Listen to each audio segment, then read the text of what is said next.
Sebenarnya proses berarti untuk merayu Nabi Adam untuk makan buah itu bukan langsung suruh makan kan? Ibaratnya ada proses juga dong seperti manusia. Sahih. Nah saya sempat sebenarnya ada ya sedikit ini sih. Kok tuh iblis bisa masuk ke dalam surga? Yang ngikutin iblis bisa masuk surga juga ada kok iblis dalam surga waktu itu gitu. Jadi arahnya ke sana. Nanti gimana sih? Baik. Ini masya Allah pertanyaannya bagus sekali nih, masya Allah.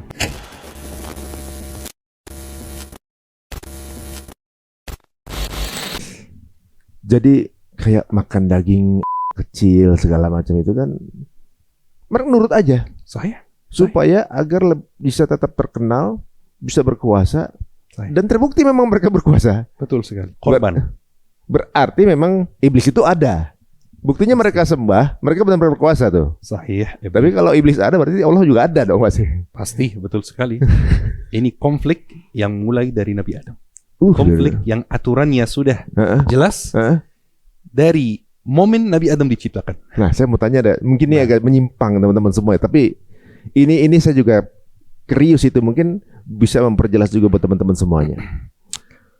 Sebenarnya proses berarti untuk merayu Nabi Adam untuk makan buah itu bukan langsung suruh makan kan?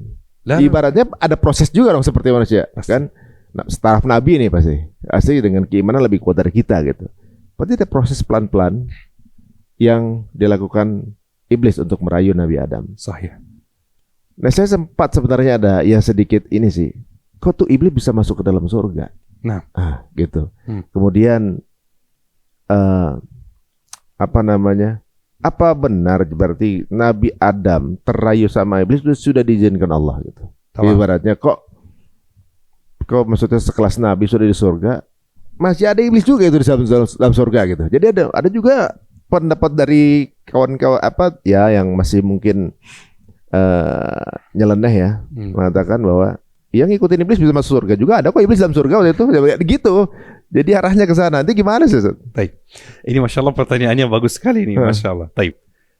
Yang pertama, poin yang pertama, gimana nih keadaan iblis di surga? Kok bisa masuk surga? Kok bisa merayu Nabi Adam di surga?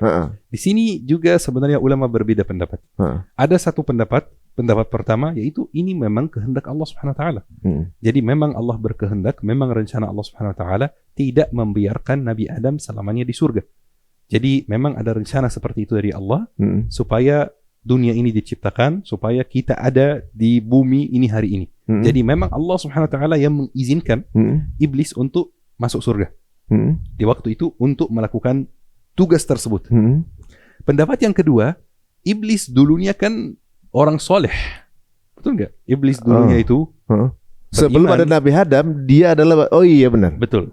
Mungkin di pas titik iblis itu masuk surga, dia masih tergolong sebagai orang soleh yang boleh saja masuk surga. Bes? Dia seperti malaikat ya, maksudnya malaikat. Sahih. Iblis ini juga ada yang soleh juga, dan kemudian baru menjadi ingkar setelah ada Nabi Adam. Betul. Karena rasa iri. Setelah Allah perintahkan mereka untuk sujud kepada Nabi Adam. Seperti itu. Jadi ada pendapat yang kedua itu bahwa iblis itu memang waktu itu di surga. Memang tempatnya di surga karena belum kufur, belum menolak perintah Allah Subhanahu wa taala. Terus yang kedua, proses merayu Nabi Adam itu seperti apa? Itu sangat menarik. Dan ana memang pengen bahas ini sudah lama. Iblis itu punya strategi yang dia gunakan waktu itu dan dia masih gunakan sampai hari ini. Yaitu namanya strategi merubah nama, merubah istilah. Strategi yang menarik sekali. Iblis itu merayu Nabi Adam untuk makan dari buah apa? Namanya buah apa? Buah khuldi. Kata khuldi itu artinya apa? Kalau kita buka kamus, khuldi itu artinya hidup selamanya dalam kenyamanan dan kesejahteraan. Al-khuld. Bas. Nama yang baik. Itu nama yang sangat baik. Jadi iblis itu melakukan proses perubahan istilah untuk merayu manusia. Buah yang terlarang itu harusnya namanya bukan buah khuldi, harusnya namanya buah keburukan, harusnya namanya buah haram, harusnya namanya buah dosa. Tapi iblis melakukan perubahan istilah untuk merayu manusia. Ini buah khuldi. Seperti misalnya di zaman kita ini, khamar namanya berubah jadi minuman keras. Lebih ringan kan minuman Ya, keras itu ya? kayak riba diganti bunga, Betul sekali. Riba diganti bunga. dicantikkan gitu. Sahih. Jika ada, mohon maaf, ada cowok, cewek yang belum menikah, mereka mohon maaf sekali mau zina. Nanti cowoknya ngajak ceweknya staycation, bukan ngajak zina. Oh, ada sekarang pacaran dibilang ta'aruf. Ta'aruf, betul. Pacaran Islami. Pak, ini salah satu strategi yang dipakai iblis sampai hari ini untuk meringankan istilah, untuk bikin istilahnya itu lebih enak didengar, lebih familiar. Itu strategi yang digunakan di surga waktu itu. Buah yang seharusnya ini buah buruk sekali, ini buah haram, buah yang sangat terlarang. Dikasih nama buah khuldi. Buah khuldi itu nama baik, khuldi itu nama bagus. Kita semua akan khuldi di surga. Betul, keabadian, keabadian. Kita akan hidup abadi di surga. Berarti khuldi itu nama baik. Mas, ini strateginya yang iblis lakukan. Dan semuanya kita harus yakini hal ini. Semua hal ini terjadi dengan izin Allah. Jadi Allah Subhanahu wa taala memang berkehendak. Iblis was-was atau iblis membisikkan hal tersebut ke Nabi Adam, dan Allah berkehendak Nabi Adam makan dari buah tersebut, dan Allah berkehendak Nabi Adam turun ke bumi, dan Allah berkehendak kita dapat ujian yang kita alami sampai hari ini. Semua yang kita alami sekarang itu, kalau kita perhatikan, ini sementara. Rumah kita teman-teman ini bukan di bumi. Kita di bumi itu pendatang. Rumah kita yang sebenarnya itu di surga bersama kakek kita, ayah kita, yaitu Nabi Adam. Itu rumah kita yang sebenarnya. Kita cuman sebentar saja di bumi. Wah, menarik penjelasan antum nih. Jadi seolah-olah gini, kalau saya ambil kesimpulan ya, Ustaz, ya.